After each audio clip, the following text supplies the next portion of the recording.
வணக்கம். டான் தமிழொலியின் இரவு நேர பிரதான செய்திகளோடு இணைந்திருக்கும் நான் ஜெகநாதன் சஜித். முதலில் தலைப்புச் செய்திகள். ஜனாதிபதி கோட்டாபய ராஜபக்ஷ நாடாளுமன்ற அமர்வில் இன்று பங்கேற்பு. நாட்டின் தற்போதைய நிலைமைக்கு பிழையான வரி கொள்கையே காரணம் என்கிறார் பாராளுமன்ற உறுப்பினர் ஹர்ஷ டி சில்வா. நெருக்கடிக்கு தீர்வு காணாவிட்டால் சிரியா லிபியா நாடுகளின் நிலையே ஏற்படும் என அலிஷ் ஷப்ரி எம்பி தெரிவிப்பு. அரசுக்கு எதிராக தலவாக்கலை நகரில் மாபெரும் ஆர்ப்பாட்டம்.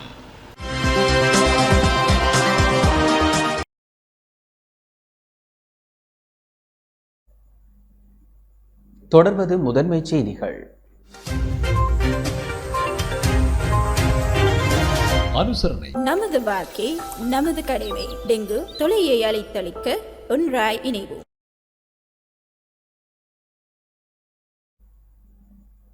ஜனாதிபதி கோட்டாபய ராஜபக்ஷ இன்றைய நாடாளுமன்ற அமர்வில் கலந்து கொண்டார். ஜனாதிபதி கோட்டாபய ராஜபக்ஷ நாடாளுமன்றத்திற்கு திடீர் விஜயம் ஒன்றை மேற்கொண்டார். சபை நடவடிக்கைகள் இடம்பெற்றுக் கொண்டிருந்த சமயம் ஜனாதிபதி நாடாளுமன்றத்திற்குள் பிரவேசித்தார். ஆளும் கட்சி உறுப்பினர்கள் எழுந்து நின்று ஜனாதிபதியை வரவேற்றனர்.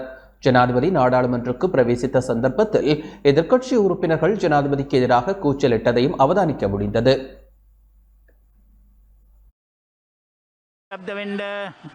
ගරු කතානායකතුමනි, අද දින න්‍යාය පත්‍රයේ දිනට නියමිත කටයුතු වලට අදාළ විෂය අංක 1, 2, 3 මම ඉදිරිපත් කරනවා.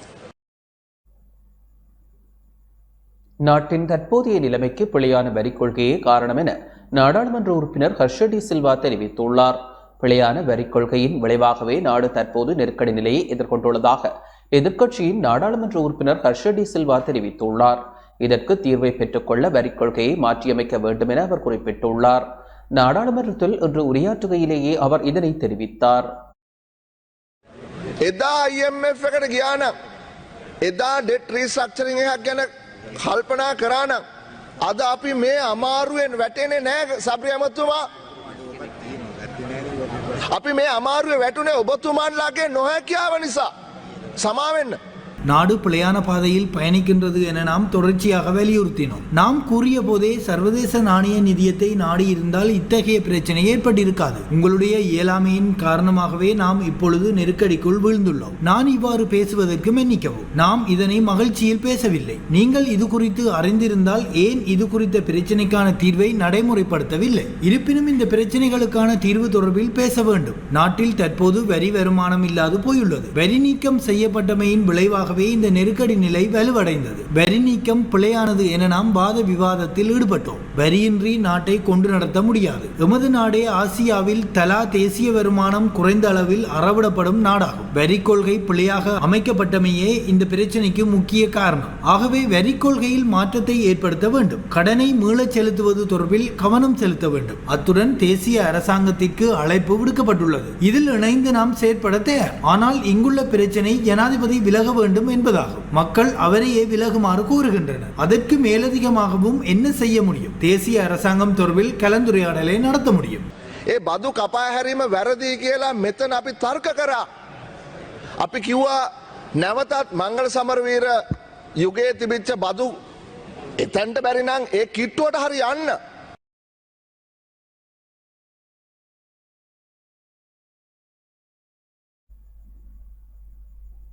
பொறுப்பை உரியவாறு நிறைவேற்ற முடியாத ஜனாதிபதி பதவி விலக வேண்டும் என நாடாளுமன்ற உறுப்பினர் ரவுஹக்கீம் தெரிவித்துள்ளார். பொறுப்பை உரியவாறு நிறைவேற்ற முடியாத ஜனாதிபதி பதவி விலக வேண்டும் என்பதே மக்களுடைய எதிர்பார்ப்பாக உள்ளதாக எதிர்க்கட்சியின் நாடாளுமன்ற உறுப்பினர் ரவுஹக்கீம் தெரிவித்துள்ளார். நாடாளுமன்றத்தில் இன்று உரையாற்றுகையிலேயே அவர் இதனை தெரிவித்தார்.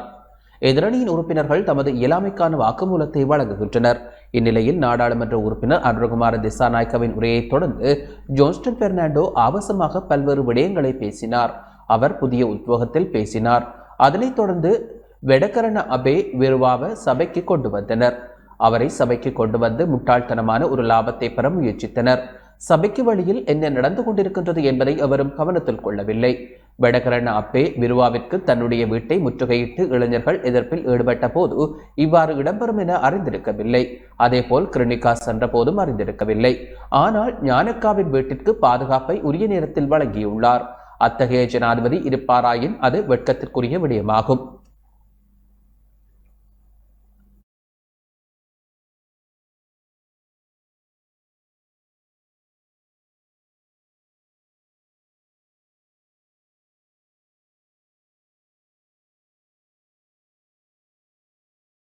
කුමාර දිසානායක මැතිතුමාට ඇඟිලි දික් කරලා හරියන්නේ නැහැ. ඔබතුමන්ලා ආණ්ඩු බලය ගත්තෙත් ඒ ප්‍රචණ්ඩත්වය හරහා මතක තියාගන්න.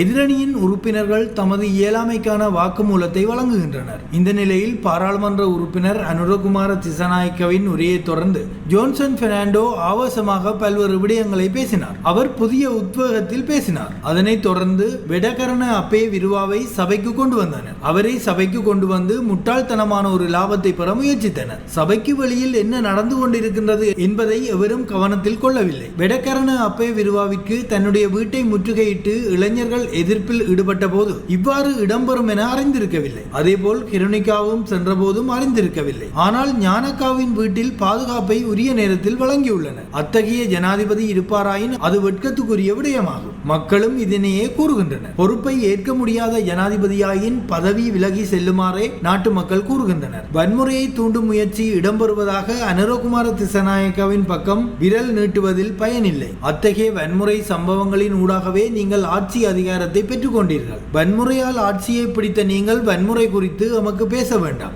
මොකද වෙලා තියෙන්නේ? මෙච්චර වැඩ කරන අපේ විරුවා මේ බලන්න no takers for finance portfolio as time rounds out to leave for IMF. Where is the finance minister? ஜனாதிபதி தனது பதவியை ஒருபோதும் ராஜினாமா செய்ய மாட்டார் என மீண்டும் அமைச்சர் ஜோன்சன் பெர்னாண்டோ தெரிவித்துள்ளார். ஜனாதிபதி தனது பதவியை ராஜினாமா செய்ய மாட்டார். இதற்கான எதிர்க்கட்சிகளின் அடிப்படை நோக்கங்கள் எதிர்கொள்வதற்கு நாம் தயாராக இருப்பதாக ஆளும் கட்சியின் பிரதம கொறடா ஜோன்சன் பெர்னாண்டோ தெரிவித்துள்ளார். நாடாளுமன்றத்தில் இன்று உரையாற்றும் போதே அவர் இதனை தெரிவித்தார். ගෝටගෝ හෝම් කියලා. හරි ඊළඟට එතුමට මතක් කරනවා මේ ජනාධිපතිතුමා ඉල්ලස් වෙන්නේ නැහැ. අපි ඒකට ඔබතුමාලගේ ඔය යටි අරමුණත් එක්ක අපි හැප්පෙන්න ලෑස්තියි. முதலாவதாக கோட்டா கோ ஹோம் என்று கூறினீர்கள். இரண்டாவதாகவே பால்மா தட்டுப்பாடு தொடர்பில் உங்களுக்கு நினைவுக்கு வருகின்றது. பால்மா எரிபொருள் உள்ளிட்ட பொருட்களுக்கான தட்டுப்பாடு என்பது பாரிய பிரச்சனையாகும். அதனை எதிர்க்கட்சி புரிந்து கொண்டுள்ளது. அதற்காக நாம் நன்றியை தெரிவித்துக் கொள்கின்றோம். நாம் அனைவரும் ஒன்றிணைந்து இந்த பிரச்சனைக்கு தீர்வு காண்போம். இந்த பிரச்சனைகளை தீர்க்க முடியும். அதற்கான நம்பிக்கை உள்ளது. இது உண்மையில் நெருக்கடியான காலம். அதனை நாம் ஏற்றுக்கொள்கின்றோம். இதற்கு பதிலளிக்க சென்றால் கடந்த கால அரசாங்கங்களின் மீது சேறு பூச நேரிடும். நாடு தற்போது பாரிய பிரச்சனைகளை எதிர்கொண்டுள்ளது. உலக பெருந்தொற்றுடன் நமது நாடும் பாரிய பிரச்சனையை எதிர்கொண்டது. உலகம் முழுவதும் பொருட்களின் விலை அதிகரித்துள்ளது. சில நாடுகளில் எரிபொருளுக்கும் தட்டுப்பாடு ஏற்பட்டுள்ளது. வரிசையில் நிற்கும் நிலைமை இலங்கையில் மட்டும் ஏற்படவில்லை. நமது நாட்டில் மட்டும் இந்த பிரச்சனை இருக்கின்றது என்பதை சிலர் காட்டுவதற்கு முயற்சிக்கின்றனர். பாரிய திட்டங்களுடன் இந்த பிரச்சினைக்கு தீர்வுகளை முன்வைப்போம் என்பதை இந்த சபையில் தெரியப்படுத்த முனைகின்றேன். வரலாற்றில் முதல் தடவையாக அமைச்சரவை விலகியதாக கூறினார்கள். அது உண்மைதான். ஏன் நாம் பதவி விலகினோம்?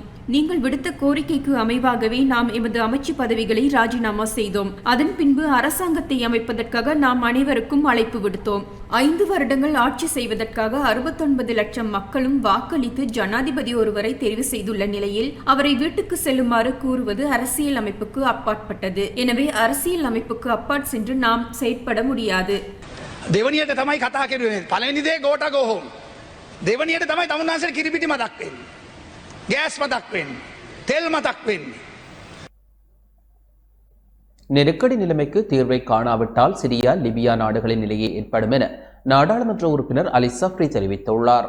யார் ஆட்சிக்கு வந்தாலும் இந்த நெருக்கடியை எதிர்கொள்வது கடினமான விடயம் என நாடாளுமன்ற உறுப்பினர் அலி சஃப்ரி தெரிவித்துள்ளார். நாடாளுமன்றில் இன்று உரையாற்றும் போதே அவர் இதனை தெரிவித்தார். මේක එක දේවල් වලට ලඝු කරාට පොදුවේ මේ රටේ ජනතාව කියන පණිවිඩය ඉතා පැහැදිලි. ඒ පණිවිඩය තමයි අපි මේකෙන් දේශපාලනය කරන්න උත්සාහ කරාට අවුරුදු 70ක් තිස්සේ මේ රටේ පාලනය කරගෙන ඇති ආකාරය පිළිබඳව අපිට පැහැදීමක් නැහැ. நாடு பாரிய நெருக்கடி நிலைமையை எதிர்கொண்டுள்ளது. இந்நிலையில் நாம் ஆளும் எதிர்க்கட்சி என இரண்டாக பிளவுபட்டு குற்றச்சாட்டுகளை முன்வைப்பதில் பயனில்லை. இந்த நெருக்கடியிலிருந்து எவ்வாறு மீள்வது என்பது குறித்து கவனம் செலுத்துவதே எம்முடைய பொறுப்பாக இருக்க வேண்டும். எரிபொருள் சமையல் எரிவாயு தட்டுப்பாடு ஏற்படும் போது மக்கள் தமது எதிர்ப்பை வெளியிடுவது சாதாரண விடயமாகும். இவ்வாறான நிலையில் நாம் அனைவரும் அதற்கான பொறுப்பை ஏற்க வேண்டும். பிரச்சினை வரும்போது முதுகை காட்டி ஓடுவது சிறந்த பண்பல்ல. இந்நிலையில் நாடு தற்போது எதிர்கொண்டுள்ள நெருக்கடி நிலைக்கு என்னுடைய சார்பில் பொதுமக்களிடம் மன்னிப்பு கேட்டுக்கொள்கின்றேன். அத்துடன் நெருக்கடிக்கு எவ்வாறு தீர்வு காண்பது என்பதே முக்கியமான விடயமாக காணப்படுகின்றது.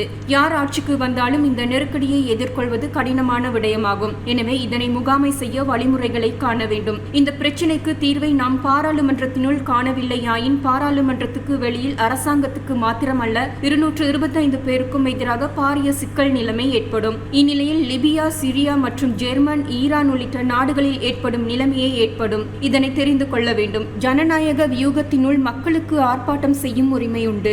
அதனை கருத்தில் கொண்டே நாம் அவசரகால சட்டம், ஊரடங்கு சட்டம் என்பவற்றை நீக்கினோம். அதேபோன்று சர்வஜன அரசாங்கத்திற்கும் ஜனாதிபதி அழைப்பு விடுத்தார். நாம் தற்போதைய நெருக்கடியை புரிந்து கொண்டு எம்முடன் இணைந்து பிரச்சினைக்கு தீர்வை காண அழைப்பு விடுத்துள்ளோம். இதற்கு மேலதிகமாக நாம் என்ன செய்ய வேண்டும்? මේක හේතු කොටගෙන අපි ඉන්න අද තත්ත්වය දිහා බලන්න කියන එක. එම නිසා අපි දෙපැත්තට බෙදිලා එකිනෙකාට චෝදනා කරගෙන මේක තව දුරටත් පාලනය කරගෙන යන්නට බෑ කියන එක ඉතාමත්ම පැහැදිලි.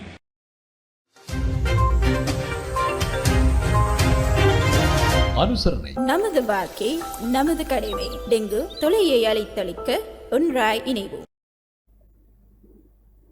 போராடும் சிங்கள இளைஞர்கள் நாட்டின் இன்னோர் இனம் தொடர்பில் தார்மீகமாக சிந்திக்க வேண்டும் என நாடாளுமன்ற உறுப்பினர் சிவஞானம் ஸ்ரீதரன் வேண்டுகோள் விடுத்துள்ளார். பொருளாதார தடைகளுக்கு எதிராக போராடும் சிங்கள இளைஞர்கள் தமிழ் மக்களின் கோரிக்கை தொடர்பில் தார்மீகமாக சிந்திப்பதும் காலத்தின் தேவை என தமிழ் தேசிய கூட்டமைப்பின் நாடாளுமன்ற உறுப்பினர் சிவஞானம் ஸ்ரீதரன் கோரிக்கை விடுத்துள்ளார். நாடாளுமன்றில் இன்று உரையாற்றும் போதே அவர் இவ்வாறு குறிப்பிட்டார். நான் போராடுகின்ற இளைஞர்களிடமும் யுவதிகளிடமும் இந்த உயர்ந்த சபையினூடாக ஒரு வினாவை முன்வைக்கிறேன், ஒரு அன்பான வேண்டுகோளை முன்வைக்கிறேன். அன்புக்குரிய சிங்கள சகோதரர்களே, சகோதரிகளே, நாங்களும் இந்த நாட்டிலே ஒரு பெரிய போர் நடத்தியவர்கள், நாங்கள் போராடியவர்கள். நீங்கள் இப்பொழுதுதான் இந்த பொருளாதார தடைகள், இந்த பொருளாதாரத்தினுடைய தாக்கங்களை சந்திக்கிறீர்கள். ஆனால் இதைவிட மோசமாக அரசாங்கத்தால் திட்டமிட்டு பொருட்கள் அனுப்பப்படாமல் நாங்கள் நாளாந்தம் பொருளாதார தடைக்குள் வாழ்ந்தவர்கள். அதுவும் 20 ஆண்டுகளுக்கு மேலாக வாழ்ந்தவர்கள் தமிழர்கள். அவ்வாறான தமிழர்களுடைய உண்மையான உரிமை பிரச்சனைகளையும் நீங்கள் தயவு செய்து கருத்தில் எடுக்க வேண்டும். சிங்கள இளைஞர்களே, சிங்கள சகோதரிகளே, சகோதரர்களே, நாங்கள் உங்களுக்கு குறிப்பிடுவது, இங்கே இருக்கின்ற சிங்கள தலைவர்கள், அரசியல் தலைவர்கள், நீங்கள் ஒரு தார்மீக அடிப்படையிலே சிந்திக்க வேண்டும். ஏனென்றால் இந்த மக்களுடைய, இந்த இளைஞர்களுடைய போராட்டம், ஒரு நாள் பிறந்த குழந்தை கூட போராட்ட களத்திலே தாய் தந்தையோடு நிற்கிறது. சின்னம் சிறார்கள் சிங்கக்கொடிகளை ஏந்தி கொண்டிருக்கிறார்கள். ஒரு காலம் திரும்பி பாருங்கள் கௌரவ தவிசாளர் அவர்களே, நாங்கள் கொல்லப்பட்ட பொழுது, தமிழர்கள் அழிக்கப்பட்ட பொழுது தெருக்களிலே சிங்கக்கொடிகள் வழங்கப்பட்டு, பால்சோறு வழங்கப்பட்டு அதனை கொண்டாடிய தலைவர்களுக்கு எதிராக இன்று அதே சிங்கக்கொடிகளை சிங்கள இளைஞர்களும் யுவதிகளும் தூக்கி பிடித்து நீ வெளியிலே போ என்று சொல்லுகிற காலம் மாறி இருக்கிறது. அவை யதார்த்தம் எங்கே இருக்கின்றது? போராடுகின்ற இளைஞர்கள் யுவதிகளிடம் நான் கேட்கிறேன், நீங்கள் போராடுவது ஒரு நியாயம், நீங்கள் உங்களுடைய தர்மத்துக்காக போராடுகிறீர்கள், உங்களுடைய தாய் நாட்டுக்காக நீங்கள் போராடுகிறீர்கள். ஆனால் எங்களுடைய நாட்டிலே, எங்களுடைய தமிழ் மண்ணிலே நாங்கள் இவ்வாறான அநியாயங்களுக்கு உட்படுத்தப்பட்டு இன்றும் எங்களுடைய இளைஞர்கள் சிறையிலே இருக்கிறார்களே, அதை பற்றியும் நீங்கள் ஒரு வார்த்தைகள் பேசுங்கள், அதை பற்றியும் நீங்கள் சிந்தியுங்கள் என்பதைத்தான் நான் இந்த சபையினூடாக உங்களிடம் முன்வைக்கிறேன். நாட்டு மக்கள் வீதிக்கு இறங்குவதை தடுக்க வேண்டியது நிறைவேற்று அதிகாரத்தின் பொறுப்பு என நாடாளுமன்ற உறுப்பினர் அனுர பிரியதர்ஷினி யாப்பா தெரிவித்துள்ளார். நெருக்கடிக்கு மத்தியில் நாட்டு மக்கள் வீதிக்கு இறங்குவதை தடுக்க வேண்டியது நிறைவேற்று அதிகாரத்தின் பொறுப்பாக இருக்கின்றது என அனுர பிரியதர்ஷினி யாப்பா தெரிவித்துள்ளார். நாடாளுமன்றத்தில் இன்று உரையாற்றுகையிலேயே அவர் இதனை தெரிவித்தார். විශේෂයෙන්ම මතක් කරන්න කැමති මේ ආර්ථික ක්‍රියාවලින් තුනක් ජනතාවට තේරෙන්නේ නැහැ. ජනතාව දන්නේ භාණ්ඩවල හිඟකම සහ භාණ්ඩවල මිල ඉහළ යාම පිළිබඳ. ඒ නිසා ඒ අය පාරට එනකොට මේකට ආර්ථික උත්තර මේ පාර්ලිමේන්තුව ඇතුළේ දීලා පළක් නැහැ. ඒකට අපි උත්තරයක් හොයනවා නම් நிதிச்சபை நேற்றைய தினம் கூடியது. நிறைவேற்று அதிகாரத்தின் சில பிரச்சனைகளின் காரணமாக நிதி பிரச்சனை உருவாகியுள்ளது. இந்த பொருளாதார நெருக்கடிக்கான மாற்று தீர்வு குறித்து ஆராய்ந்தோம். அதன்போது சர்வதேச நாணய நிதியத்தின் அறிக்கை தொடர்பில் பல்வேறு விடயங்கள் பேசப்பட்டன. பொருளாதார நிதி நெருக்கடி குறித்து நாட்டு மக்களுக்கு தெரியாது. மாறாக பொருட்களின் விலை அதிகரிப்பு மற்றும் பொருட்களுக்கான தட்டுப்பாடை அவர்களுக்கு தெரியும். இந்த நிலையில் மக்கள் வீதிக்கு வரும்போது அவர்களுக்கு அளிக்க வேண்டிய பதிலை தயார் செய்ய வேண்டும். நிதி முகாமைத்துவம் குறித்து பாராளுமன்றத்திற்கு பொறுப்புள்ளது. அதே போன்று ஆளும் கட்சி மற்றும் எதிர்க்கட்சி உள்ளிட்ட அனைவருக்கும் நிதி முகாமைத்துவம் தொடர்பில் ஆராய்ந்து பார்க்க வேண்டிய பொறுப்பு உள்ளது. அரச முகாமைத்துவத்தின் போது நிதி உரிய முறையில் பயன்படுத்தப்படுகின்றதா என்பது குறித்து ஆராய வேண்டியது அவசியமானதாக உள்ளது. நாட்டில் பாரிய பொருளாதார நெருக்கடி ஏற்படும் தருணத்தில் அந்த நெருக்கடி நிலையின் நிலைப்பாடு குறித்து மக்களுக்கு தெளிவுபடுத்துவதற்கு ஏற்ற நிலைப்பாடு நிறைவேற்று அதிகாரத்திற்கு ஏற்படுத்தப்பட வேண்டும். அதே போன்று நெருக்கடிக்கு மத்தியில் நாட்டு மக்கள் வீதிக்கு இறங்குவதை தடுக்க வேண்டியது நிறைவேற்று அதிகாரத்தின் பொறுப்பாக இருக்கின்றது. அத்துடன் நான் நிறைவேற்று அதிகாரத்தின் அங்கத்தவர் அல்ல. ஆகவே பாராளுமன்றத்தில் உள்ள 225 பேரும் இதற்கு பொறுப்பு கூற வேண்டியதில்லை. காரணம் 225 பேருக்கு பதிலாக வேறு 225 பேர் வந்தாலும் அவர்களுக்கு இந்த பிரச்சனைக்கான தீர்வை தேட வேண்டிய நிலைப்பாடு ஏற்படும். இந்த நிலையில் நாட்டின் நெருக்கடியில் இருந்து எவ்வாறு மீள்வது என்ற நிலைப்பாட்டை நிறைவேற்று அதிகாரம் தெரிவிப்பதன் ஊடாக நாடு தற்போது எதிர்கொண்டுள்ள நெருக்கடி நிலையில் இருந்து மீள முடியும். මේ ආර්ථික අර්බුදය හේතු කොටගෙන ගත හැකි විකල්ප ක්‍රියාමාර්ග පිළිබඳ අපවම විමසනු ලැබුවා. එතෙන්දී විශේෂයෙන්ම IMF ආයතනය විසින් ඉදිරිපත් කරපු වාර්තාවේ සඳහන් කරලා තියෙන කරුණු நெருக்கடியை தீர்ப்பதற்கு கட்சிகள் தமது யோசனைகளை நாடாளுமன்றில் முன்வைப்பதற்கான சந்தர்ப்பத்தை ஏற்படுத்தி தருமாறு JVP கோரிக்கை விடுத்துள்ளது. நாட்டில் தற்போது ஏற்பட்டுள்ள பிரச்சினைகளுக்கு கட்சிகள் எவ்வாறான தீர்மானங்களை முன்வைக்கின்றன என்பதை தெரியப்படுத்துவதற்கான சந்தர்ப்பத்தை நாடாளுமன்றத்தில் ஏற்படுத்தி தர வேண்டும் என தேசிய மக்கள் சக்தியின் தலைவரும் நாடாளுமன்ற உறுப்பினருமான அனுரகுமார் திசாநாயக்க தெரிவித்துள்ளார். இன்றைய நாடாளுமன்ற அமர்வில் கலந்து கொண்டு உரையாற்றும் போதே இவ்வாறு தெரிவித்தார். එනිසා මම හිතනවා අද දිනේ මේ පාර්ලිමේන්තුවේ නියෝජනය කරන දේශපාලන පක්ෂවලට මේ අර්බුදය පිළිබඳව විසඳා ගැනීම තමන්ගේ තිබෙන යෝජනා තමන්ගේ අදහස් එක් එක් පක්ෂ නායකයන්ට අවස්ථාවක් ලබා දෙනවා නම් මට හිතෙනවා වඩාත් විධිමත් වෙයි. ஜனாதிபதி பாராளுமன்றத்துக்கு வருகை தந்துள்ளார். பிரதமரும் பாராளுமன்றத்துக்கு வருகை தந்துள்ளார். நாட்டில் தற்போது ஏற்பட்டுள்ள பிரச்சினைகள் தொடர்பில் பாராளுமன்றத்தில் கடந்த 2 நாட்களாக கதைத்தோம். இந்த பிரச்சினைகளை தீர்ப்பதற்கான உயரிய சபையாக பாராளுமன்றம் இருக்கின்றது என்ற நம்பிக்கையில் மக்கள் உள்ளனர். எனவே இன்றைய தினம் பாராளுமன்றத்தை பிரதிநிதித்துவப்படுத்தும் சகல கட்சிகளுக்கும் நாட்டில் காணப்படும் பிரச்சினைகளை தீர்ப்பதற்கான யோசனைகளை முன்வைப்பதற்கான சந்தர்ப்பத்தை வழங்கினால் அது சிறந்த விடயமாக இருக்கும். நாம் நேற்றைய தினமும் விவாதங்களில் ஈடுபட்டோம். எனினும் அது வேறு விதமான விவாதமாக இருந்தது. நாட்டில் ஏற்பட்டுள்ள நெருக்கடி நிலைமைகளுக்கு கட்சிகள் எவ்வாறான தீர்மானங்களை முன்வைக்கப் போகின்றன என்பதையே நாட்டு மக்கள் எதிர்பார்க்கின்றனர். எனவே கட்சிகள் யோசனைகளை முன்வைப்பதற்கான சந்தர்ப்பத்தை சபாநாயகர் பெற்றுத்தர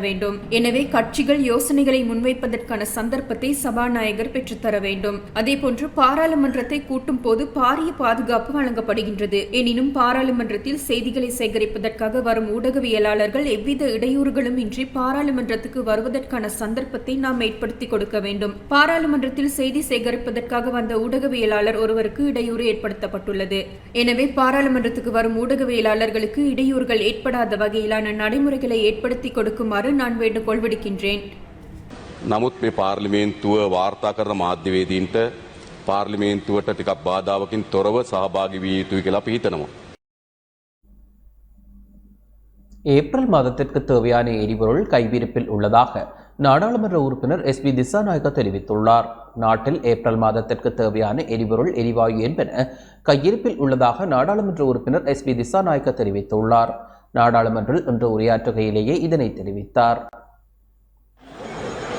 විදුලිය නැතුව පැය ගණන් ගෙවල් වල දුක් විඳිද්දී මේ මිනිස්සු වේදනාවෙන් කේන්තියෙන් අපිට සාප කර කර එළියට බැස්සා. ඒ නිසා ඇත්තටම මේ ගැටලුව අපේ හර්ෂ ද සිල්වා ஆச்சாரித்துமா கியூ வகையும எரிபொருள் மற்றும் எரிவாயு இன்றி வரிசையில் நிற்கும் போது, அதே போன்று பல மணி நேரம் மின்சாரம் இன்றி இருக்கும் போது மக்கள் எமக்கு சாபமிட்டு கொண்டு வீதிக்கு இறங்கினர். இந்த நிலையில் ஹர்ஷடி சில்வா கூறியதை போன்று மருந்து பொருள் மற்றும் பால்மாவிற்கு தட்டுப்பாடு ஏற்படும் போது அதற்கு பொறுப்பு கூற வேண்டியது எமது கடமையாகும். இந்த நிலையில் இம்மாதத்திற்கு தேவையான எரிபொருள் எரிவாயு என்பவற்றை பெற்றுக் கொடுப்பதற்கான நடவடிக்கைகளை நாம் மேற்கொண்டுள்ளோம். அது மாத்திரமல்லாது இம்மாதத்திற்கு தேவையான எரிவாயு மற்றும் எரிபொருள் என்பன எம்பசம் உள்ளது. இதனூடாக எரிபொருள் மற்றும் எரிவாயு வரிசையை இல்லாமலாக்க முடியும். அதே போன்று மின்சார துண்டிப்பையும் நிறுத்த முடியும். மக்களுக்கு நெருக்கடியை ஏற்படுத்தாது வரி வருமானத்தை பெற்றுக்கொள்ளும் நடவடிக்கையை முன்னெடுக்க வேண்டும். ඒ සමග විපක්ෂයේ සියලු දෙනාටමත් කියන්න කැමති ඇත්ත අපි හර්ෂ කිව්වා වගේම රජයේ ආදායම වැඩි කරන්න ඕන. දළදේශීය නිෂ්පාදනයෙන් 8% ආදායමක් තියාගෙන අපිට මෙහෙම යන්න බෑ.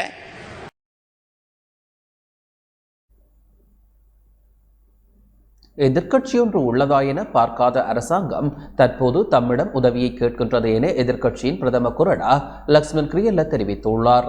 தற்போதைய நெருக்கடி நிலைக்கு ஜனாதிபதி கோட்டாபய ராஜபக்ஷ மக்களிடம் மன்னிப்பு கோர வேண்டும் என எதிர்க்கட்சியின் பிரதம கொறடா லக்ஷ்மன் கிரியல்ல தெரிவித்துள்ளார். நாடாளுமன்றில் இன்று உரையாற்றுகையிலேயே இதனை தெரிவித்தார்.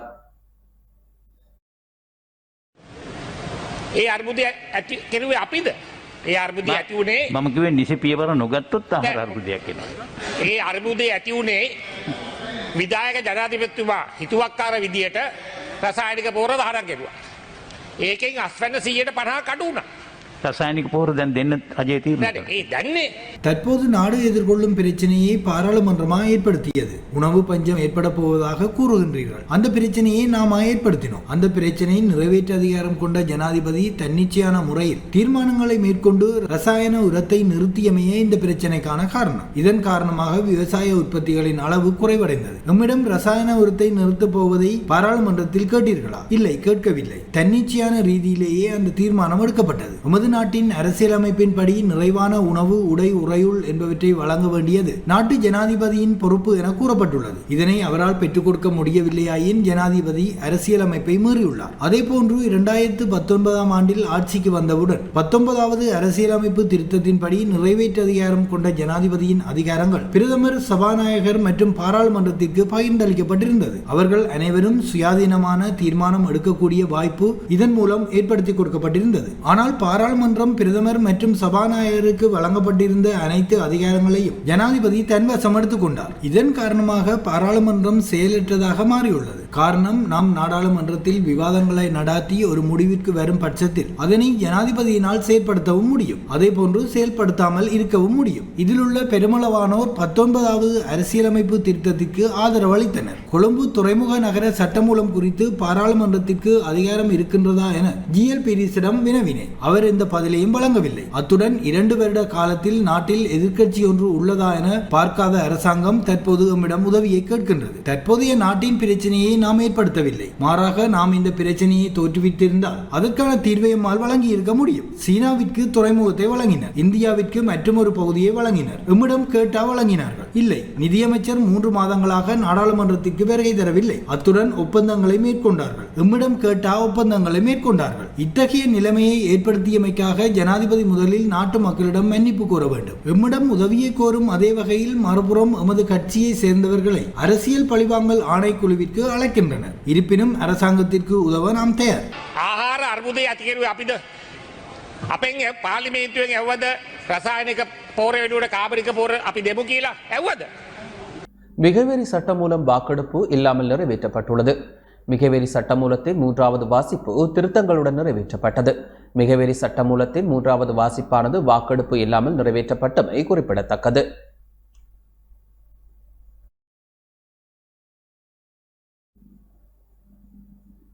மக்களுக்கு நம்பிக்கை அளிக்கும் ஆட்சியை கொண்டு வருவதன் ஊடாகவே தற்போதைய நெருக்கடி நிலைக்கு தீர்வை காண முடியும் என நாடாளுமன்ற உறுப்பினர் கஜேந்திரகுமார் பொன்னம்பலம் தெரிவித்துள்ளார். மக்களுக்கு நம்பிக்கை அளிக்கும் ஆட்சியை கொண்டு வருவதன் ஊடாகவே தற்போதைய நெருக்கடி நிலைக்கு தீர்வை காண முடியும் என அகில இலங்கை தமிழ் காங்கிரசின் தலைவர் கஜேந்திரகுமார் பொன்னம்பலம் தெரிவித்துள்ளார். கொழும்பில் இன்று இடம்பெற்ற ஊடக சந்திப்பில் இவ்வாறு தெரிவித்தார். இன்றைக்கு பாராளுமன்றத்தில் முழங்கிக் கொள்ள வேண்டியது என்றால் 3/2 பெரும்பான்மை கொண்ட ஒரு தரப்பு தான் ஆணையை பெற்றிருக்கு. அந்த ஆணைக்கு எதிராகத்தான் இன்றைக்கு மக்கள் கிளர்ச்சி அடைஞ்சு கொண்டிருக்கிறோம். ஏனென்றால் அந்த மக்களுடைய சொத்துக்களை கொள்ளையடிச்சு அந்த மக்களுடைய சிங்கள மக்கள், நான் சிங்கள மக்களை சொல்கிறேன், தமிழ் மக்கள் ஒரு நாளும் இந்த தரப்புக்கு வாக்களிக்க இல்லை. ஆனால் சிங்கள மக்களுடைய ஒரு நம்பிக்கையை பெற்று 3/2 பெரும்பான்மை அளவுக்கு அந்த மக்கள் அணிதிரண்டு வாக்களித்ததுக்கு பிறகு இந்த 2 வருஷத்துக்குள்ளே செய்திருக்கிற அநியாயங்கள் தொடர்பாகவும் இன்றைக்கு எந்தளவு தூரத்துக்கு அந்த மக்களுடைய சொத்துக்களை அழித்து போட்டு அவர்களை மக்களைத்தான் நடுத்தரவுக்கு கொண்டு வந்திருக்கிற என்ற ஒரு உணர்வுக்கு எதிராகத்தான் அவர்கள் போராடி கொண்டிருக்கிறார். ஆகவே இப்படிப்பட்ட ஒரு நிலையிலே ஒரு தேர்தல் நடப்பதின் ஊடாக மட்டும்தான் அவர்களுக்கு நம்பிக்கையை ஏற்படுத்தக்கூடிய ஒரு ஆட்சியை நாங்கள் பாராளுமன்றம் ஊடாகவும் ஜனாதிபதி ஊடாகவும் உருவாக்கலாம். அப்போ கோரிக்கை என்னவாக இருக்கணும், இலக்கு எதுவாக இருக்கலாம் என்றால் ஜனநாயக பிரகாரம் ஒரு நம்பிக்கை ஏற்படுத்தக்கூடிய மக்களுடைய ஆட்சியை உருவாக்குறது மட்டும்தான் இன்றைக்கு பிரதான நோக்கமாக இருக்கணும். அந்த நோக்கத்தை அடைவதன் ஊடாக மட்டும்தான் மக்களுக்கு நம்பிக்கை இருந்தால்தான் குழப்பங்கள் நடைபெறாமல் இருக்கு. சரியான அப்போ IMF போன்ற தரப்புகளுக்கு நாங்கள் போய் காசு எடுக்க வேண்டிய ஒரு இடத்துல IMFும் ஒரு நாளும் இங்கே ஒவ்வொரு நாளும் ஒரு புதிய புதிய குழப்பம் நடைபெற்று கொண்டு ஆட்சி கவலை போகுதா இல்லையான்ற ஒரு கேள்விக்குரிய இருக்கிற ஒரு நிலைமை இருக்கிற இடத்துல பெரிய அளவில் அவர்கள் தலையிட போகிறது இல்லை. அது எல்லாருக்கும் தெரிஞ்சவருடைய ஏதோ ஒரு வகையில் ஒரு ஸ்திரத்தன்மை அப்படிப்பட்ட தரப்புகளுக்கும் அவசியம். அப்போ ஸ்திரத்தன்மை உருவாக்குறது இன்றைக்கு ஒரு மிக முக்கியமான ஒரு இலக்காக இருக்கிறதாக இருந்தால் தேர்தல் இல்லாமல் நீங்கள் அதை செய்ய முடியும். எதிர்காலத்திலாவது இந்த 74 வருடங்களாக தமிழ் மக்களுடைய அரசியல் நிலைப்பாடுகள் சம்பந்தமாகவும் தமிழ் மக்களுக்கு நடைபெற்றிருக்கின்ற அநியாயங்கள் தொடர்பாக பொய்யை சொல்லி மூடி மறைக்கிறதுக்கும் தெற்கிலே செயல்பட்ட தலைமைத்துவங்களை நிராகரித்து ஒரு புதிய ஆரம்பத்துக்குரிய ஒரு ஒரு ஒரு அரசியல் கலாச்சாரத்தை நியமிக்கிறது தான் நாங்கள் விரும்புகின்றோம். அதை நாங்கள் சிங்கள மக்கள்கிட்ட அந்த நேரத்தில் வெளிப்படையாக அவர்களிடம் வலியுறுத்துவோம். நிறைவேற்று அதிகார ஜனாதிபதி முறைமையை இல்லாதொழிப்பதற்கு தேவையான அனைத்து நடவடிக்கைகளும் மேற்கொள்ளப்படும் என எதிர்க்கட்சித் தலைவர் தெரிவித்துள்ளார். நிறைவேற்று அதிகார ஜனாதிபதி முறைமையை இல்லாதொழிப்பதற்கு தேவையான அனைத்து நடவடிக்கைகளும் மேற்கொள்ளப்படும் என எதிர்க்கட்சித் தலைவர் சயித் பிரேமதாச தெரிவித்துள்ளார். எரிபொருள் மற்றும் சமையல் எரிவாயு தட்டுப்பாடு, தொடர் மின்வெட்டு, பொருட்கள் வெளியேற்றம் ஆகியவற்றுக்கு எதிர்ப்பு தெரிவித்தும் இந்நிலைமையை உருவாக்கிய ஜனாதிபதி கோட்டாபய ராஜபக்ச தலைமையிலான அரசு பதவி விலக வேண்டும் என வலியுறுத்தியும் தலவாக்கலையில் இன்று நடைபெற்ற போராட்டத்தில் கலந்து கொண்டு உரையாற்றுகையிலேயே ஐக்கிய மக்கள் சக்தியின் தலைவர் சயித் இவ்வாறு கூறினார். தொடர்ந்து கருத்து தெரிவித்த எதிர்க்கட்சித் தலைவர், வங்குரோத்தடைந்த சில அரசியல்வாதிகள் தமது அரசியல் இருப்பை தக்க வைத்துக் கொள்வதற்காக மீண்டும் இனவாதத்தையும் மதவாதத்தையும் கையில் எடுத்துள்ளனர். இனம், மதம், அரசியல் பேதங்களை மறந்துதான் மக்கள் இன்று வீதிக்கு இறங்கியுள்ளனர். எனினும் மக்களின் போராட்டத்துக்கு முத்திரை குத்தப்படுகின்றது. எனவே இனவாதத்தையும் மதவாதத்தையும் தோற்றுவிப்பவர்களை தோற்கடிப்பதற்காக நாம் அறவழியில் எழுந்து நிற்போம். இது எமது நாடு.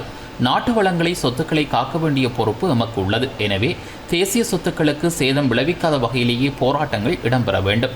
ஒழுக்கமுள்ள மக்கள் என்ற வகையில் போராட்டத்தில் பங்கேற்பவர்கள் அதனை பின்பற்றுகின்றனர் என உறுதியாக நம்புகின்றேன். மலேக பெருந்தோட்ட தொழிலாளர்கள் சிறுதோட்ட உரிமையாளர்களாக்கப்படுவார்கள். பயிரிடப்படாத நிலங்கள் பகிர்ந்தளிக்கப்படும். சிறு தேயிலை தோட்டங்கள் அதிகரிக்கும் பட்சத்தில் ஏற்றுமதி அதிகரிக்கும்.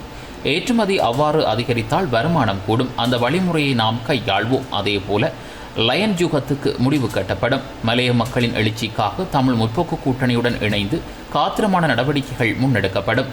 நிறைவேற்று ஜனாதிபதி முறைமை இல்லாதொழிக்கப்பட வேண்டும் என்ற யோசனையை நாம் முன்வைத்துள்ளோம். தனிநபரிடம் அதிகாரம் இருக்கக்கூடாது, சர்வாதிகார ஆட்சியும் வேண்டாம். எனவே நிறைவேற்று அதிகார ஜனாதிபதியை இல்லாதொழிக்க தேவையான நடவடிக்கைகள் மேற்கொள்ளப்படும்.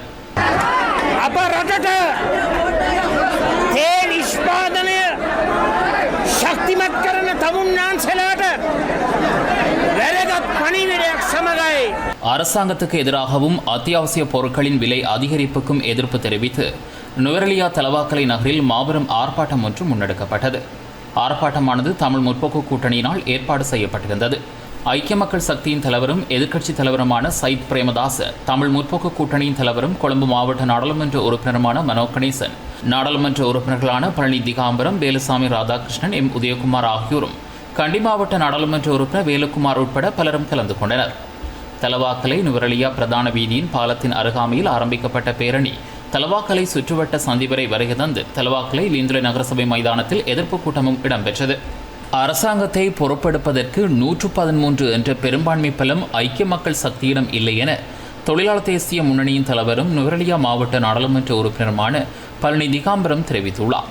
இன்னைக்கு பெட்ரோல் இல்ல, டீசல் இல்ல, மாவு இல்ல, அரிசி இல்ல, நாட்டில் பாரிய பொருளாதார பிரச்சனை. அதுக்கு ஒரு தீர்வு கொடுக்க மாட்டாங்க. சில அமைச்சர் சொல்றாங்க எங்க ஜனாதிபதி போக மாட்டாரு, முடிஞ்சா அனுப்பி பாருன்னு சொல்லி வந்து. இது இங்க அப்படி அல்ல. இது ஜனநாயக ஓட்டு போட்ட மக்களே இன்னைக்கு அவர் வீட்டுக்கு போய் சொல்றாங்க. ஆகவே ஜனநாயக நாட்டில் ஒரு எலெக்ஷனை வைக்கணும். இன்னைக்கு சமைக்கு பலவைக்கு 113 இல்ல, போயிட்டு உடனடியாக அரசாங்கம் பாடம் எடுக்கிறதுக்கு. ஆகவே யாருக்கு இல்லாதனால மக்கள் கையில் கொடுக்கணும். இன்னைக்கு ஆகவே இந்த அரசாங்கம் கூடிய சீக்கிரம் வீட்டுக்கு அனுப்பணும். மீண்டும் ஒரு எலெக்ஷன் வச்சா கட்டாயமாக கோட்டாபய அரசு துவக்கும். ஆகவே நாட்டு மக்கள் தொடர்ந்து இந்த போராட்டத்தை செய்யணும், விடக்கூடாது. அவங்க வீட்டுக்கு அனுப்பத்தையும் போராட்டம் தொடரும் என்று கூறிக்கொள்ள விரும்புகிறேன். இதேவேளை குறித்த போராட்டத்தில் கலந்து கொண்டு கருத்து வெளியிட்ட மலைய மக்கள் முன்னணியின் தலைவரும் தமிழ் முற்போக்கு கூட்டணியின் பிரதி தலைவருமான BNR ராதாகிருஷ்ணன் எம்பி நாட்டில் புதிய அரசாங்கம் தோற்றம் பெற வேண்டும் என தெரிவித்தார். அராஜக அரசியலை ஒழிப்பதற்கு இன்று மலைய மக்கள் உண்மைத்திருக்கின்றார்கள். சஜித் பிரேமதாச தலைமையிலே இந்த நாட்டிலே ஒரு புதிய அரசாங்கம் உருவாக வேண்டும். இந்த நாட்டிலே பல்வேறு பிரச்சனைகள் தீர்க்கப்பட வேண்டும். கோட்டா வீட்டுக்கு போவதற்காகத்தான் இந்த நாட்டிலே புதிய அரசியல் கலாச்சாரம் உருவாகும்.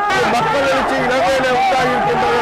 ஆகவே இந்த மக்கள் எழுச்சிக்கு எல்லோரும் ஒத்துழைக்க வேண்டும் என்று கேட்டுக்கொள்கிறேன். யாழ்ப்பாணம் பருத்தித்துறை ஆதார வைத்தியசாலை முன்பாக இன்று போராட்டம் முன்னெடுக்கப்பட்டது. இலங்கை வைத்திய அதிகாரிகள் சங்கத்தின் ஏற்பாட்டில் இன்று யாழ்ப்பாணம் பருத்தித்துறை ஆதார வைத்தியசாலையில் போராட்டம் ஒன்று முன்னெடுக்கப்பட்டது. இன்று காலை 11:30 மணியளவில் ஆரம்பமான போராட்டம் சுமார் 1 கிலோமீட்டர் வரை வீதி வழியாக சென்று மீண்டும் வைத்தியசாலையை அடைந்தது. இதில் மோசமான நிதி நிர்வாகத்தில் மனித உயிர்களை பலி எடுக்காதே, மருந்து இல்லை, சுகாதார கட்டமைப்பு சீர்குலைந்துள்ளது, மருத்துவம் மக்களின் அடிப்படை உரிமை, இலவச மருத்துவம் ஆபத்தில் உள்ளது என பல கோஷங்கள் எழுப்பப்பட்டன. இந்த போராட்டத்தில் தாதியர்கள் மற்றும் துணை மருத்துவர்கள், மருத்துவமனை ஊழியர்கள் என பலரும் பங்கேற்றனர்.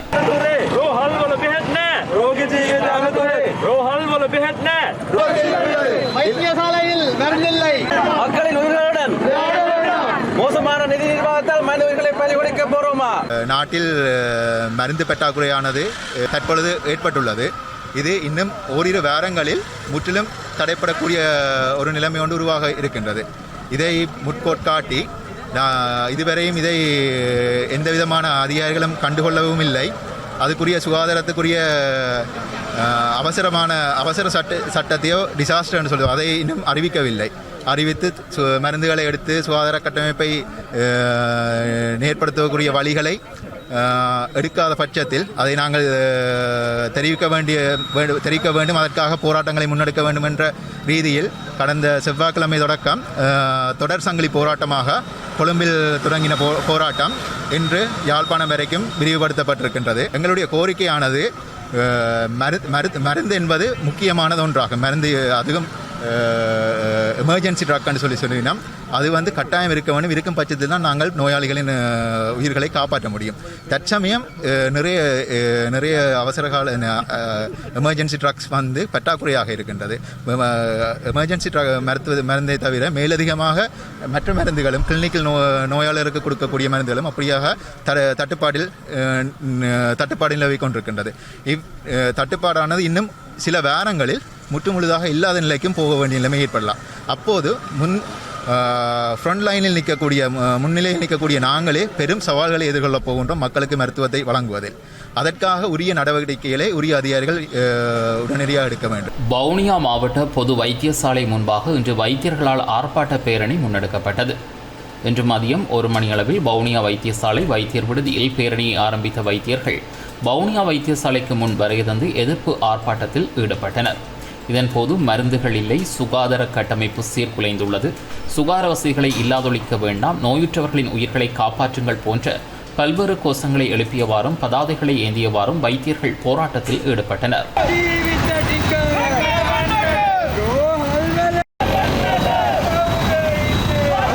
மட்டக்களப்பு மாவட்ட அரசு மருத்துவ வைத்திய அதிகாரிகள் சங்கத்தின் ஏற்பாட்டில் அரசுக்கு எதிரான ஆர்ப்பாட்டம் இன்று மட்டக்களப்பில் முன்னெடுக்கப்பட்டது. மட்டக்களப்பு போதனா வைத்தியசாலைக்கு முன்னால் ஆர்ப்பாட்டம் இடம்பெற்றது.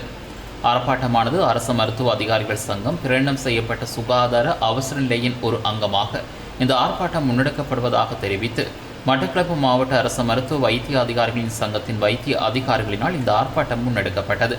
மட்டக்களப்பு மாவட்ட வைத்திய அதிகாரிகளினால் முன்னெடுக்கப்பட்ட ஆர்ப்பாட்டம் தொடர்பாக வைத்தியர் MA சுஹைல் அகமட் ஊடகங்களுக்கு கருத்து தெரிவிக்கையில், இலங்கையில் மோசமான பொருளாதார முகாமைத்துவத்தின் கீழ் நடைபெற்ற இந்த பொருளாதார முகாமைத்துவமானது இன்று சுகாதார சேவையில் மிகப்பெரிய பாதிப்பை ஏற்படுத்தியுள்ளது. இலங்கையில் சுகாதார சேவையானது இலவச சுகாதார சேவையாக இன்று வரை காணப்பட்டு கொண்டிருக்கின்றது. இந்த மோசமான நிதி முகாமைத்துவத்தினால் இன்று அரசாங்க வைத்தியசாலைகளில் மிக மோசமான மருந்து தட்டுப்பாடுகள் ஏற்பட்டு கொண்டிருக்கின்றன. உதாரணத்துக்கு கூறப்போனால் அஸ்பிரின் போன்ற அடிப்படை மருந்துகளும் நியோஸ்டிக்மின் போன்ற மருந்துகளும் இன்று மொத்தமாக முழுவதுமாக மருத்துவ சாலைகள் இல்லாமல் உள்ளது. இதன் காரணமாக பல நோயாளர்கள் இன்னல்களை அனுபவித்துக் கொண்டிருக்கின்றனர். அனைத்து ரூட்டின் சர்ஜரிஸும் கூடுதலான அளவு நிறைய வைத்தியசாலைகள் பிற்போடப்பட்டுள்ளன. அவசர சர்ஜரிஸ் மாத்திரமே, எமர்ஜென்சி சர்ஜரிஸ் மாத்திரமே தற்போது நடைபெற்றுக் கொண்டிருக்கின்றன. இந்த நிலை தொடருமாக இருந்தால் இன்னும் ஓரிரு வாரங்களில் இலவச சுகாதாரமானது முற்றுமுழுதாக முடக்கப்படும் நிலைக்கு தள்ளப்பட்டுக் கொண்டிருக்கிறது. இதனால் இலங்கையில் வாழும் ஏழை மக்கள் இதன் மூலம் மிக பாரிய இன்னல்களை எதிர்நோக்க காத்துக் கொண்டிருக்கிறார்கள்.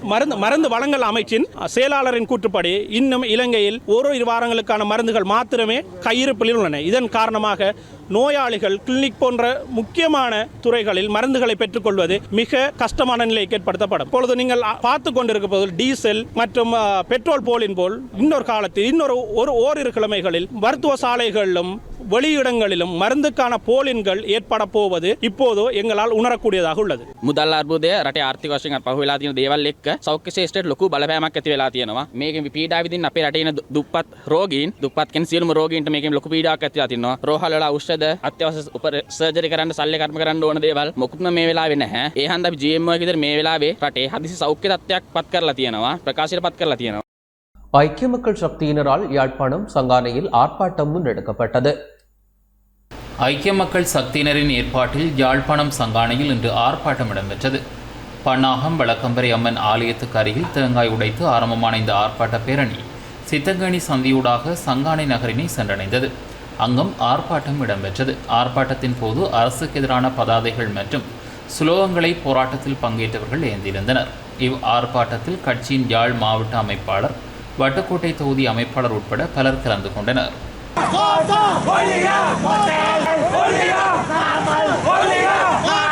இந்த நாடு மிகவும் வறுமையான சோமாலியா போன்ற நாடுகளை போன்று மிகவும் பஞ்சமத்தில் வந்து கொண்டிருக்கின்றது. எனவே நாங்கள் இந்த அரசாங்கத்தை வீட்டுக்கு அனுப்ப வேண்டும்.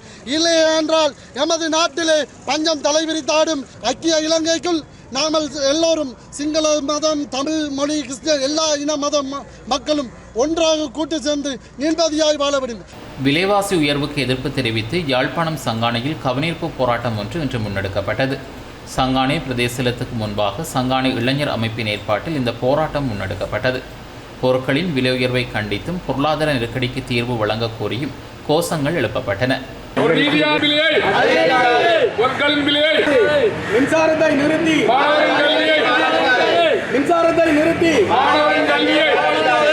விவசாய மக்களின் உரமானியங்களை உடனடியாக வழங்கு. இதேவேளை ஐக்கிய மக்கள் சக்தியின் ஏற்பாட்டில் நல்லூர் சங்கிலியன் சிலைக்கு முன்பாகவும் கவனிப்பு போராட்டம் ஒன்று முன்னெடுக்கப்பட்டது. ஐக்கிய மக்கள் சக்தியின் நல்லூர் தொகுதி அமைப்பாளரின் ஏற்பாட்டில் இடம்பெற்ற இந்த போராட்டத்தில் அரசாங்கத்துக்கு எதிரான கோஷங்களும் முன்வைக்கப்பட்டன. ஐக்கிய மக்கள் சக்தியின் ஏற்பாட்டில் இன்று கிளிநொச்சியில் ஆர்ப்பாட்டம் ஒன்று முன்னெடுக்கப்பட்டது. போராட்டம் கிளிநொச்சி பிள்ளையார் ஆலயம் ஒன்றிலிருந்து ஆரம்பிக்கப்பட்டு ஏனையின் வீதி வழியாக டிப்போ சந்தி வரை சென்ற போராட்டக்காரர்கள் பேருந்து நிலையம் முன்பாக ஆர்ப்பாட்டத்தில் ஈடுபட்டனர். கிளிநொச்சி மாவட்ட ஐக்கிய மக்கள் சக்தியின் அமைப்பாளர்களின் ஏற்பாட்டில் குறித்த போராட்டம் முன்னெடுக்கப்பட்டது. இதன்போது ஜனாதிபதி கோட்டாபய ராஜபக்சவை பதவி விலகுமாறு தெரிவித்து கோஷங்கள் எழுப்பப்பட்டது. வேண்டாம் வேண்டாம், திருடிய பணத்தை திருடிய பணத்தை திருடிய பணத்தை திருப்பி கொடு. மட்டக்களப்பு மாவட்ட ஐக்கிய மக்கள் சக்தி ஏற்பாட்டில் அரசாங்கத்துக்கு எதிரான ஆர்ப்பாட்டம் ஒன்று இன்று மட்டக்களப்பில் முன்னெடுக்கப்பட்டது. ஐக்கிய மக்கள் சக்தி ஏற்பாட்டில் முன்னெடுக்கப்பட்ட ஆர்ப்பாட்டமானது மட்டக்களப்பு கல்லடி மணிக்கூட்டு கோபுரத்துக்கு முன்பாக இடம்பெற்றது. மட்டக்களப்பு கல்லடி மணிக்கூட்டு கோபுரத்துக்கு ஒன்று திரண்ட ஐக்கிய மக்கள் சக்தி கட்சி ஆதரவாளர்கள் அரசாங்கத்துக்கு எதிரான கோஷங்களை எழுப்பியவாறு மட்டக்களப்பு கல்முனை பிரதான வீதியூடாக கல்லடி பாலம் வரை பேரணியாக சென்றனர்.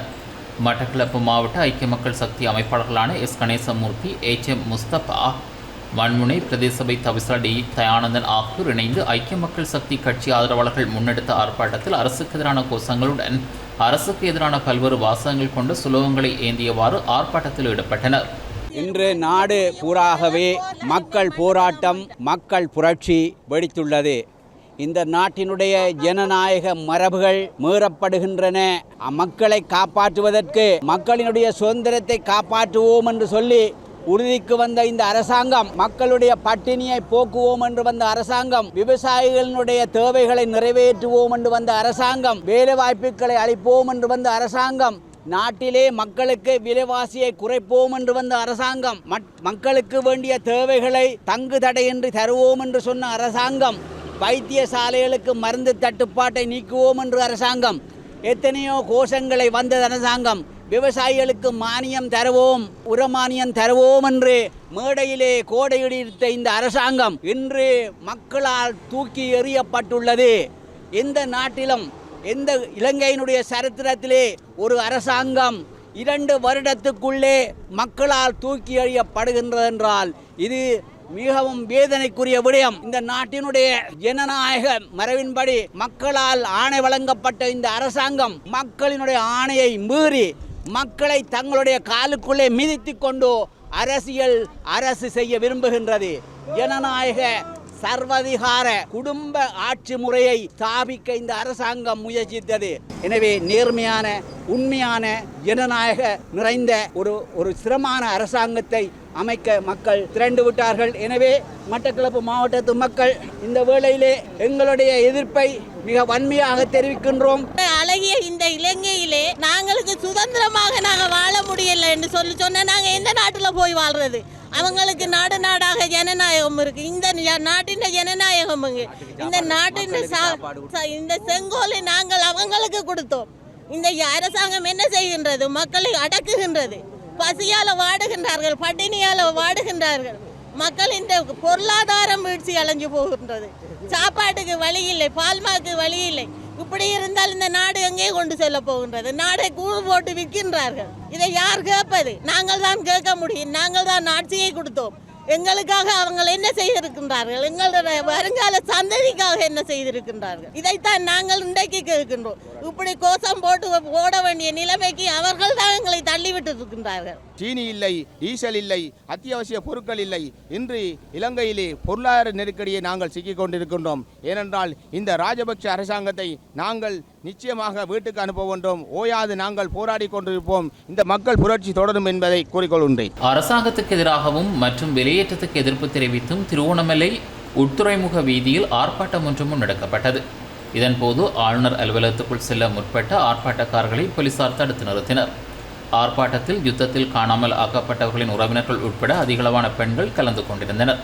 தமிழ் மக்களின் அரசியல் தீர்வு என்பது இழுத்தடிக்கப்படும் அதேவேளை மனிதுரிமை மீறல்கள், காணி அபகரிப்பு வடகிழக்கில் தொடர்கின்றன என்றாலும் சந்தர்ப்பவாத அரசியல்வாதிகளை மக்கள் இனம் கண்டு நிராகரித்து வீதிக்கு இறங்கியுள்ளனர் எனவும் ஆர்ப்பாட்டத்தில் ஈடுபட்டவர்கள் தெரிவித்தனர். அத்துடன் அரசியல் சாணக்கியம் இல்லாதவர்கள் ஒதுங்கி ஓய்வெடுத்துவிட்டு முற்போக்கு சிந்தனையுள்ள இளைய தலைமுறையினர்களுக்கு வழிவிட வேண்டும் என ஆர்ப்பாட்டத்தில் கலந்து கொண்டவர்கள் வலியுறுத்தினர்.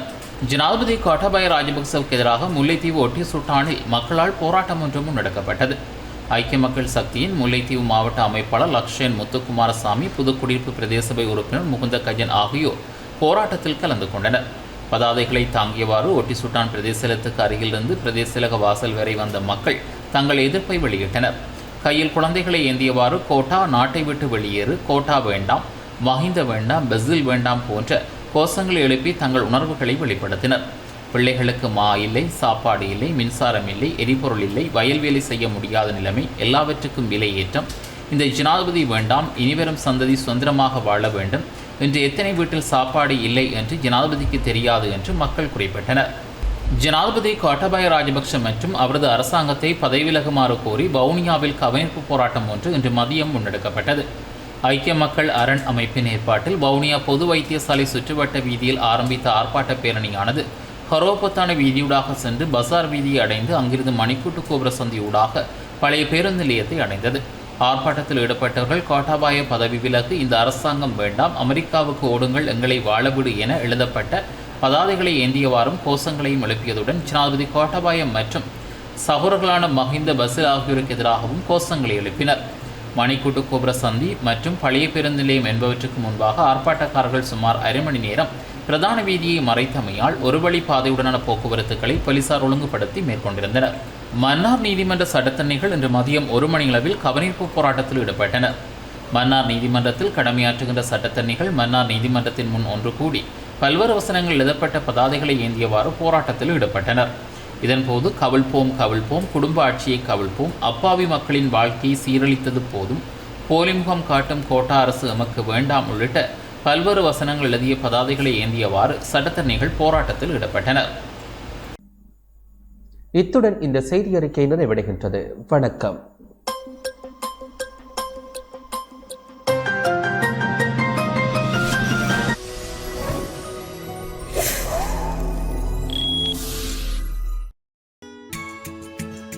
டான் தமிழொலியில் புத்தம்புது நிகழ்ச்சிகளை உடனுக்குடன் பார்த்து மகிழ எமது ஃபேஸ்புக் மற்றும் யூடியூப் பக்கத்தை லைக் செய்யுங்கள்.